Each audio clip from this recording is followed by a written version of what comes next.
1895 की सर्दियों की एक शाम विल्हेम कॉनराड रॉन्टजन अपने कैथोड रे ट्यूब के साथ प्रयोग कर रहे थे। वह एक क्रूक्स ट्यूब, एक प्रारंभिक निर्वात ट्यूब को काले कार्डबोर्ड से ढककर यह देखना चाहते थे कि इलेक्ट्रॉनों की किरणें किस तरह व्यवहार करती हैं। कमरे में हल्की सी चुप्पी थी, लेकिन पास रखी बैरियम प्लेटिनोसाइनाइड से रंगी एक फ्लोरोसेंट स्क्रीन अचानक चमक उठी।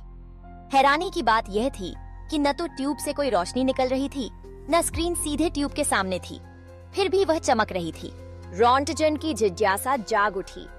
उन्होंने पाया कि यह रहस्यमयी किरणें कार्डबोर्ड, किताबें, लकड़ी और यहाँ तक कि मानव मांस को भी पार कर सकती थीं, लेकिन धातु और हड्डियों पर रुक जाती थीं। उन्होंने इस अनजाने रहस्य को एक्स किरणें नाम दिया। एक्स यानी अज्ञात।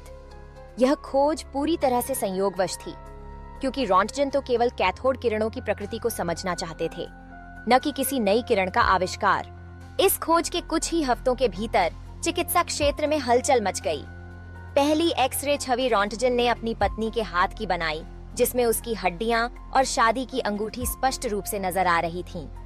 डॉक्टरों ने तुरंत इसका उपयोग शरीर के अंदरूनी हिस्सों को देखने के लिए करना शुरू कर दिया, बिना किसी सर्जरी के।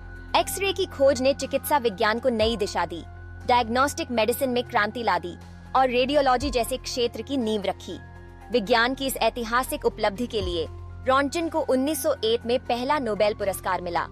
यह कहानी हमें याद दिलाती है कि कभी-कभी सबसे बड़ी खोजें जिज्ञासा, प्रयोग और संयोग के मेल से जन्म लेती हैं।